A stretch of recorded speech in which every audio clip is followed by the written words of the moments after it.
E aí, pessoal, tudo bem? Eu devo dizer que eu acabei de gravar essa aula, gravar entre aspas, porque eu acabei de perder bastante tempo, né, com isso e descobri que o programa simplesmente ele parou de gravar. Ele gravou os primeiros 3 segundos de aula e parou. Então hoje eu vou fazer algo que pessoalmente eu não gosto de fazer, mas dado o cansaço e o desânimo por ter acabado de fazer tudo isso, eu vou tentar gravar novamente, mas dessa vez eu vou simplesmente passar por cima do que eu já escrevi, não vou escrever de novo, né? Então, no primeiro momento eu quero tentar deixar claro que esse tema da aula de hoje ele não é um tema que costuma ser cobrado em provas de física 1, tá? Ele é um tema um pouco mais denso, tá? Supostamente na maioria das universidades morre na última aula que é tratado. Aqui eu só quero continuar falando sobre esse referencial por uma questão de completeza, né? Para não ficar faltando nada. Porque eu já havia dito, né? Que iria tratar desse tema. Então, se você é um entusiasta, seja bem-vindo, continue aqui comigo.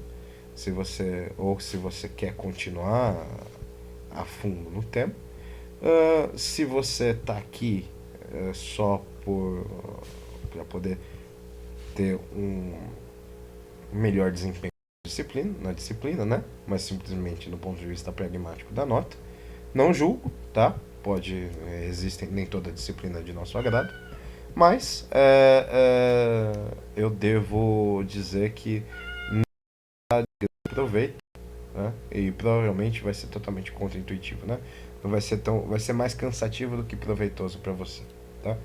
Então, dito isso, eu vou tentar, a gente vai começar a falar, né, das colisões entre dois objetos nos referenciais do centro de massa, tá? Então a gente analisou a colisão elástica unidimensional, né, no vídeo anterior, no sistema de referência do laboratório.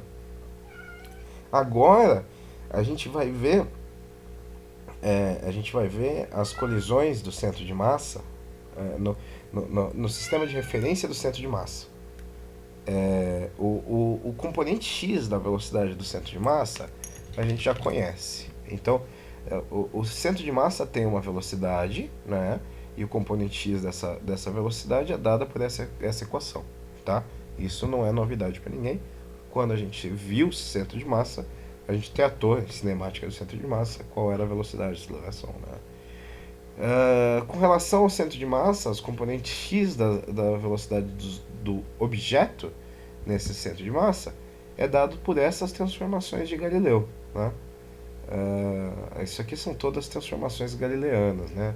Transformações de velocidade, onde os índices com linha são os índices relacionados ao centro de massa, os índices sem linha são em relação ao referencial do laboratório, né? Isso aqui é propriamente a velocidade do sistema de massa, né? Não, do centro de massa. Isso vale tanto para uma partícula 1 quanto uma partícula 2. Então, sistema de duas partículas. Uh, no sistema, no sistema do centro de massa, o momento do sistema é zero antes da colisão então o momento do sistema é zero também depois da colisão, tá? Para uma colisão elástica, né?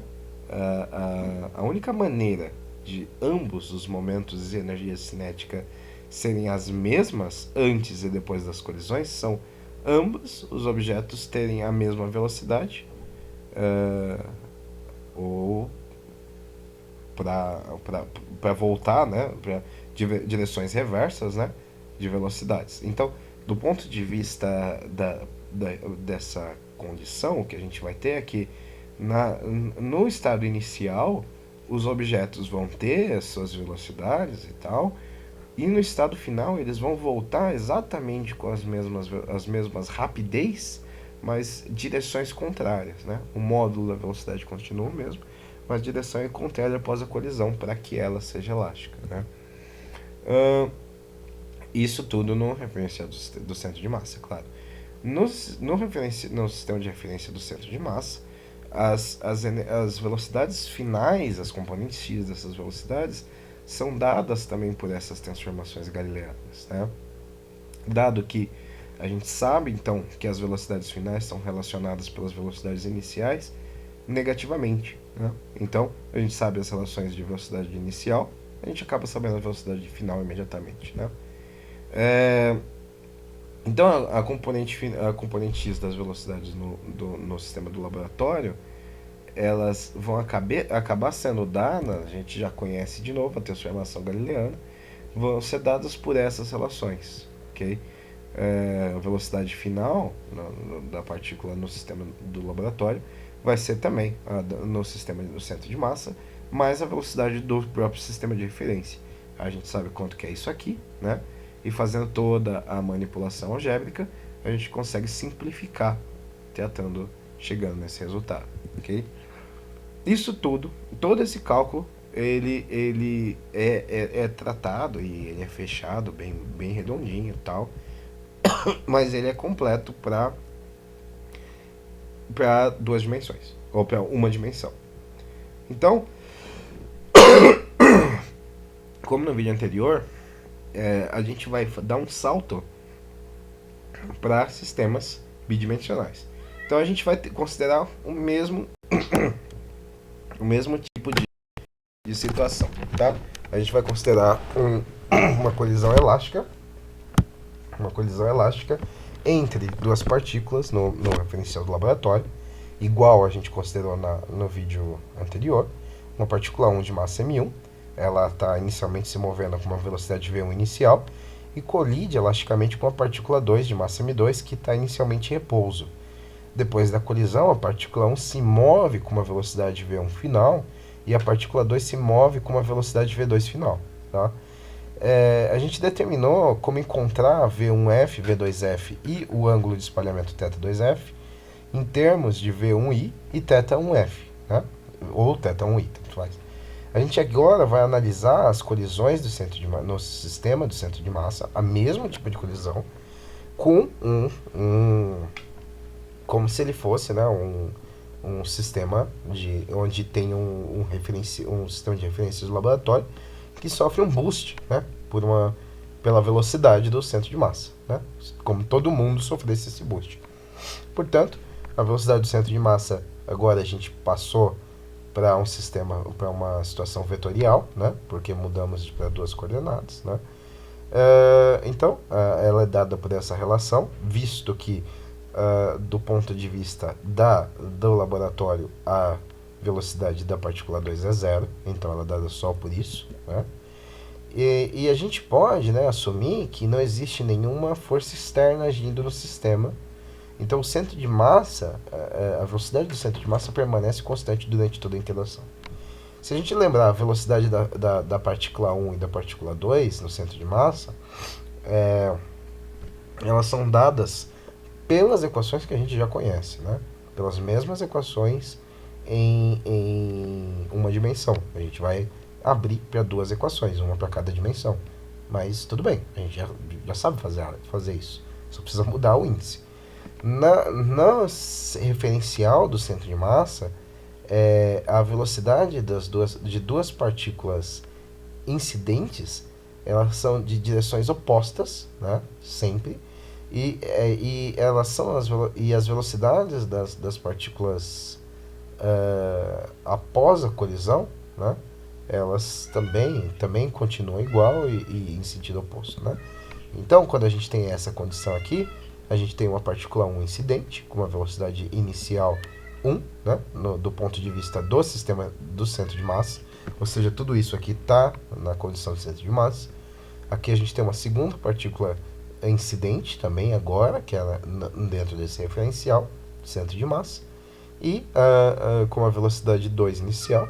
Após a colisão, cada uma vai para um lado, a gente vai ter uma velocidade final dentro desse referência para a partícula 1 e para a partícula 2. Então, a gente percebe aqui que existe um ângulo, né, o ângulo θcm, tá? Que é nada mais nada menos que que é o ângulo entre as velocidades de incidente e de saída, né? Que é chamado de ângulo de espalhamento do centro de massa, tá?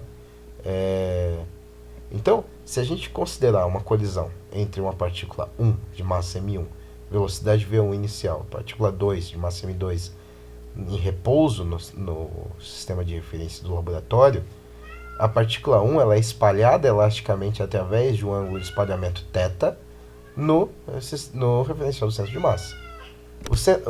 A velocidade do centro de massa é dada pela equação que a gente viu, né? Por essa equação aqui.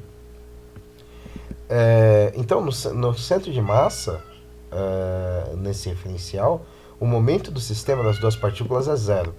Então, essa relação é verdade. Né? Essa relação é verdade. Então, é zero o momento inicial, é zero o momento final. Então, a gente pode igualar os dois. E daí, a gente pode encontrar as relações entre as velocidades iniciais de cada partícula e as velocidades finais de cada partícula. E aqui a gente vê que existe um erro, né? Porque aqui não é 2, mas aqui é 1. Ó.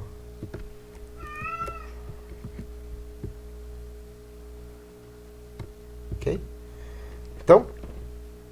Então é isso, tá? Existe essa relação entre a gente pode fazer essa relação e a gente também tem uma condição no centro de massa para a energia cinética, que é a energia cinética se conserva, né? Então a energia cinética dentro do referencial do sistema de massa no instante inicial, antes da colisão, precisa ser igual à energia cinética do centro de massa no referencial do centro de massa, né? Após a colisão, ok? Então isso está dentro. Se a gente combina as relações das energias cinéticas e as relações dadas pelo momento, né, que é pela conservação do momento, a gente descobre imediatamente que V1 inicial é igual a V1 final e V2 inicial é igual a V2 final. Tudo isso dentro do referencial do sistema de centro de massa. Onde tem linha é centro de massa. E imediatamente a gente também descobre, né, que a magnitude das velocidades das partículas no sistema de referencial do centro de massa, das velocidades relativas, né, é proporcional à velocidade relativa, né, das duas partículas. Isso implica que a magnitude da velocidade relativa também não altera. Então, a rapidez relativa entre as partículas no instante inicial é igual à rapidez relativa entre as partículas no instante final.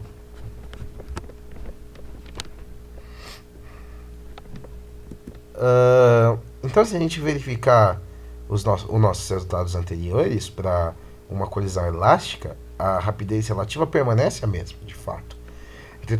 Então, a direção das velocidades relativas é rotacionada por um ângulo de espalhamento do centro de massa, né? É rotacionada por esse θ aqui. Então, a direção muda. A magnitude é a mesma, mas a direção muda. Então, isso generaliza o princípio de energia-momento para duas dimensões. A gente precisa lembrar de que a velocidade relativa é independente do sistema de referência. Então, uma vez que é correto a gente então usar essa relação, que a velocidade relativa é dada, né? V1 menos V2 inicial. É válido, né, que ela seja igual no inicial nesse sistema de referência, né, no sistema S e no sistema S', né? No sistema S'. Aqui eu já desabilitei a mesa digitalizadora, agora habilitar de novo só para ficar corrigindo. Já vai fazer essas coisas. Então, isso é verdade, né? No nosso referencial de laboratório, né, a gente tomou que, para o nosso exemplo em particular, a velocidade inicial da partícula 2 é zero, né? Então, a velocidade relativa é simplesmente a velocidade inicial da partícula 1 no referencial do laboratório, tá? Isso vale tanto para a velocidade relativa no sistema S', que é o de centro de massa, quanto no sistema S, que é o do laboratório. Então, as velocidades no sistema do centro de massa, elas são dadas por essas expressões, né? Então, V1'I é igual a massa reduzida sobre M1 vezes V1I no sistema S, e o mesmo vale, né, uma relação semelhante para V2'I. Né? Então, a magnitude das velocidades finais no centro de massa, a partir daqui, é dada por toda essa expressão aqui. Por quê? Porque a velocidade, a magnitude da velocidade para o estado final é igual à magnitude para o estado inicial, que é igual à magnitude do estado relativo, da velocidade relativa no sistema S', balanceada por esse fator, né, normalizada por esse fator. Também é o mesmo vale para o sistema S, visto que ela é invariante em relação ao módulo, né, que é exatamente igual à velocidade inicial da partícula incidente no sistema S. Né? No sistema S. Então, aqui eu quero fazer agora um exemplo. Tá? O exemplo é o seguinte: a gente tem uma partícula 1 de massa M1 e ela tem uma velocidade V1, tá? É V1 inicial, e ela vai em direção a uma partícula M2, tá? Que está em repouso no sistema de referência do laboratório. E essa partícula M1 ela é espalhada elasticamente a partir de um ângulo de espalhamento θ. Obviamente, a partícula M2 também tem um ângulo de espalhamento. No referencial do centro de massa, né, a gente consegue tratar tudo como um θ só. Né? Então, aqui está a expressão nos dois casos. Aqui tem a expressão no referencial do laboratório. Né? Então, a gente tem uma partícula 1 incidente, uma partícula 2 parada. Depois que bate, ela espalha, um para um lado, dois para o outro, fazendo um ângulo θ1 e θ2. E no referencial do centro de massa, a gente tem as duas partículas são incidentes, e depois que elas batem, elas se espalham, né? Elas se encontram no centro de massa, se espalham com um ângulo só de espalhamento θ sempre. Né? Nosso objetivo aqui é encontrar o ângulo de espalhamento da partícula incidente, né, no referencial do laboratório, a magnitude da velocidade final da partícula incidente no referencial do laboratório e a perda fracionária da energia cinética da partícula incidente. Tá? Então, como a gente vai fazer isso? Para determinar o centro de massa, o ângulo de espalhamento do sistema do centro de massa, a gente precisa usar as leis de transformações galileanas para a velocidade. Né? Então, a velocidade final no sistema S' é igual à velocidade no sistema S menos a velocidade do próprio sistema. Né? Então, essa é a ideia. Aqui, nessa figura, a gente olha a colisão no sistema de centro de massa ao longo, né, das velocidades finais e dos ângulos de espalhamentos do ponto de vista do sistema do laboratório. Então, aqui é basicamente a mesma figura, a diferença é que aqui a gente tem mais poluição.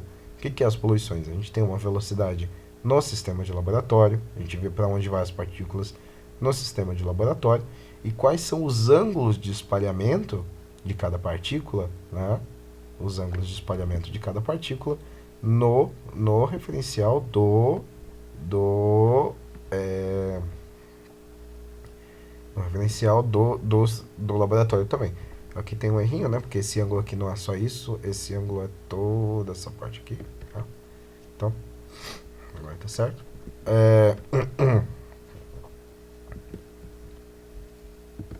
Então a gente pode seguir a seguinte ideia.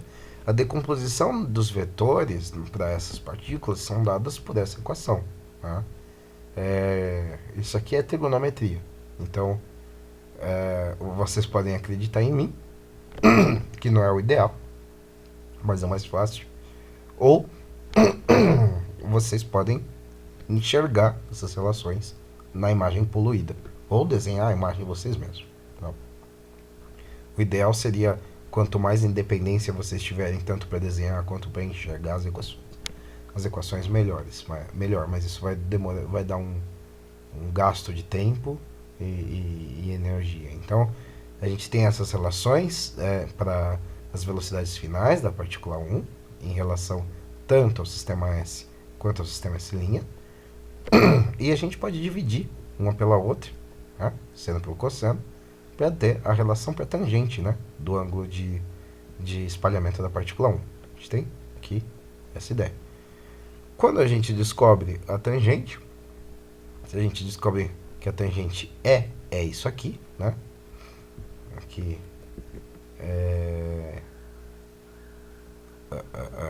a gente descobre que a tangente é isso daí. A gente precisa lembrar que a velocidade inicial da partícula 1 no centro de massa, né? No referencial do centro de massa, é igual à velocidade final da partícula no sistema da partícula 1 no sistema de centro de massa. Então, a gente pode reescrever a tangente agora em termos de velocidades iniciais e não em velocidades finais, ok? Já que é igual, fica tudo igual, tá? A gente mudou. Portanto, se a gente usa, a gente sabe qual que é a equação que descreve a velocidade do centro de massa, né? A gente sabe a relação, como que a velocidade do centro de massa está relacionado com essa velocidade inicial. Então, se a gente substitui essa velocidade do centro de massa pelo valor que a gente conhece, né, do que é a v centro de massa, a gente chega que a tangente depende só das massas e dos ângulos, ok? Quando a gente vê essa relação, já que a tangente é isso, o ângulo é o arquitangente disso, ok? E aí a gente encontra o ângulo de espalhamento da partícula 1 no referencial do laboratório. A gente pode calcular agora o quadrado das velocidades finais no referencial do laboratório fazendo produto escalar, né? Isso aqui é produto escalar. Então, essa velocidade aqui, esse produto escalar, pelas transformações galileanas é esse produto escalar, e esse produto escalar é isso aqui, né? Toda essa coisa aqui. E os lados ficam fáceis de resolver, o meio é feinho, né? Porque não é a mesma coisa, então a gente mantém o produto escalar. Mas isso, né? A definição do produto escalar é módulo do primeiro, módulo do segundo, cosseno do ângulo entre os dois. O ângulo entre os dois é o próprio θ do centro de massa. Então, ok. Encontramos uma relação para isso. Né? Então, se a gente... agora que a gente encontrou, a gente vai usar uma série de fatos, né? A gente vai usar que a V1 linha final é igual a V1 linha inicial, que é igual a uma coisa que μ sobre M1 vezes a velocidade relativa inicial no sistema S, que é igual a μ sobre M1 vezes a velocidade de 1 inicial no sistema S, e aí a gente vai usar a definição de μ, e daqui a gente faz esse salto, a gente chega aqui, essa expressão é igual a essa expressão, tá? Usando essa expressão, tá? Tudo isso a gente está partindo dessas relações, tá? Tudo isso vem dessas relações. Então, a gente chega nessa expressão aqui, tá? E essa expressão, ela pode ser simplificada, né? Se a gente simplificar, a gente chega nisso. Tá? Então, essa é a velocidade final da partícula 1. E mais um erro, né? Mais um erro, porque esse quadrado não existe. Então, E por último, a gente quer entender a perda fracional, né, de energia. Então, a relação, né, a variação de energia cinética vai ser fracionária, vai ser a variação da energia cinética sobre a energia cinética inicial da partícula 1. Se a gente tiver no sistema de referência, a gente vai acabar caindo nisso aqui, né? A gente sabe quanto que isso vale, né? Isso vale isso aqui ao quadrado, né? Então, elevamos todo mundo aqui ao quadrado, e isso aqui vale V1i. A gente deixa V1i em evidência, e depois de V1i ao quadrado de evidência, e divide todo mundo por ele, nos sobra isso aqui, ok? Essa é a variação. A gente pode também determinar o ângulo de espalhamento θ do centro de massa, né? A partir dos ângulos θ1, né? E no referencial do laboratório. Agora a gente pode reescrever as relações que a gente tinha escrito desde o começo. Simplificado fica isso aqui, tá? Simplificado fica isso aqui. Isso aqui não é o final da linha, né? O final da história tá aqui. As relações que a gente escreveu desde o começo, né? Que são essas daqui, né? Essas duas relações. E a partir dessas duas relações, a gente também pode dividir seno por cosseno de novo. E a gente vê que o tangente do ângulo de espalhamento também tem uma relação parecida com o que a gente fez. E também, obviamente, o ângulo vai ser o arctangente disso aí. Então, a gente pode lembrar que da nossa análise de colisão no sistema de referência do laboratório, a gente especificou um dos 4 parâmetros, né? V1 final, V2 final, θ1 final ou θ2 final, e a gente fez tudo, resolveu tudo em termos dos parâmetros iniciais V1i e V2i. Isso pode ser refeito, né? A gente pode passar por todo aquele trabalho de novo e escrever o θ do centro de massa em termos de V1i e V2i somente, tá? Mas é trabalho demais. Todo esse caminho aqui já foi trabalho demais. Esse conteúdo é realmente só para curioso, porque não é assim. Não é fácil, né? E então a gente não vai tratar ele. A gente finalizou aqui o capítulo de teoria de colisão. Na verdade, o módulo de teoria de colisão, né? Então agora a gente vai começar, a partir do próximo vídeo, o módulo de movimento rotacional. Então a gente vai começar a tratar com corpos rígidos e não só mais como partículas, porque partículas não rodam em torno dela mesma, porque partículas não têm dimensão, tá? Então a gente vai começar a tratar com corpos rígidos, corpos em que a dimensão importa, tá? Devo preparar que não é intuitivo e não é fácil, tá? Então, mas a persistência vai ser importante aqui, ok? A persistência vai ser importante. Então a gente vai aguentar conforme for surgindo a necessidade, ok? Bom, era isso por hoje e até o próximo vídeo. Tchau, tchau.